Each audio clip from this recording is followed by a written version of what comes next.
Les amis, le métier d'entraîneur n'est pas des plus évidents au football. Stressant, jamais reposant, vous êtes le piston de l'équipe.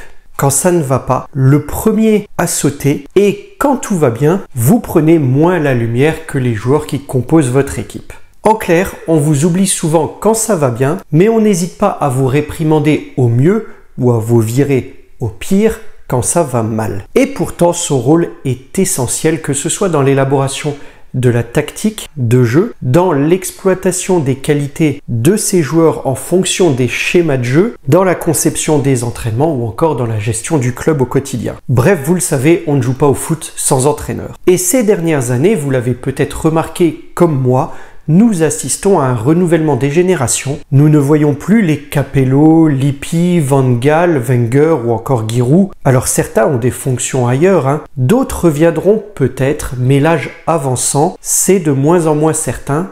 Et de plus, des jeunes loups arrivent sur les bancs de touche. Parmi eux, certains sont des talents indéniables et dans cette vidéo, je voulais vous présenter 5 coachs de cette nouvelle génération qui séduisent le public mais fédèrent aussi leurs joueurs.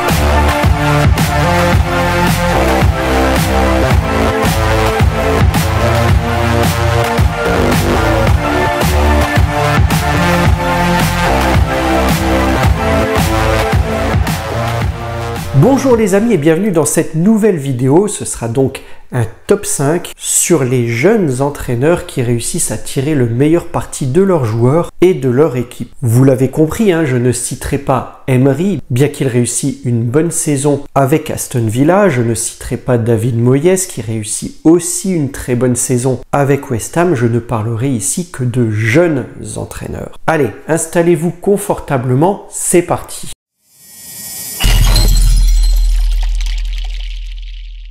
Le premier est celui peut-être qui personnellement m'impressionne le plus et dans lequel je vois le plus gros potentiel. Après avoir pris sa retraite des terrains, Xabi Alonso n'a pas traîné pour passer ses diplômes d'entraîneur. Il prend rapidement les rênes de l'équipe U13 du Real de Madrid, puis poursuit avec la Real Sociedad B, avec à chaque fois beaucoup de réussite. En octobre 2022, c'est le premier gros challenge. Il est nommé à la tête du Bayer Leverkusen et on connaît la suite. Le Bayer Leverkusen qui remporterait la Bundesliga est un scénario aujourd'hui plus que probable. À l'heure où je tourne cette vidéo, ils sont premiers du classement du championnat allemand devant le Bayern avec 4 points d'avance et non aucune défaite, 0 défaite. Xabi Alonso est véritablement transformé le visage de cette équipe. Il a un grand sens tactique, un style de possession offensive qui plaît, avec une équipe qui joue haut, qui sait presser et qui aime les séquences de passes, surtout dans la moitié de terrain adverse. Du beau football avec un schéma tactique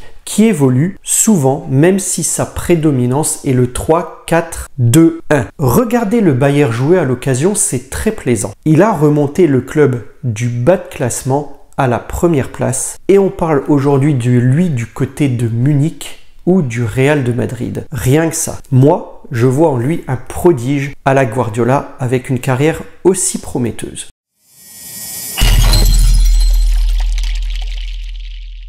Nous l'avons vu lors du premier tour de l'UEFA Champions League, surtout lors du double affrontement contre le PSG, le coach de Dortmund a, à 41 ans, un bilan plutôt positif à la tête du BVB. Un premier passage à la tête du club en intérimaire suite au limogeage de Lucien Favre, puis un poste en tant qu'entraîneur principal depuis mai 2022, avec un bilan honorable de plus de 60% de victoires. Il a d'ailleurs loupé de très peu le titre de champion d'Allemagne l'an dernier et a remporté une Coupe d'Allemagne en 2021. Cette année, son équipe affiche un visage plutôt conquérant en Champions League, mais connaît un peu plus de difficultés en championnat. Il a d'ailleurs été rejoint ces derniers temps par Nuri Sahin et Sven Bender, 2 anciennes légendes du club, pour l'épauler dans sa mission.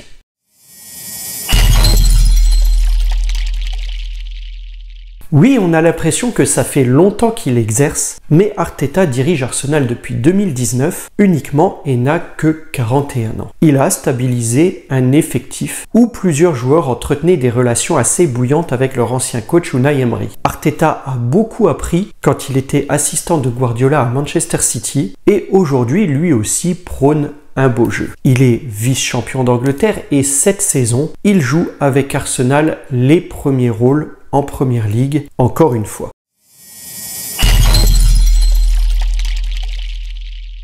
Moins connu médiatiquement, le coach de Brighton, depuis septembre 2022, commence à se faire un nom dans le milieu pourtant. À 44 ans, il inspire pas mal d'autres coachs, à l'image de Julien Stéphan, le coach de Rennes, en passant, et prometteur entraîneur français d'ailleurs. L'entraîneur des Seagulls voit sa popularité grimper en prônant un football offensif, et on a vu les résultats en Ligue Europa, un premier du groupe devant l'Olympique de Marseille, et une honorable 7e place à l'heure où je tourne cette vidéo en Première Ligue, à l'affût des places européennes, mais surtout devant Manchester United, devant Chelsea et devant Newcastle. Pas mal.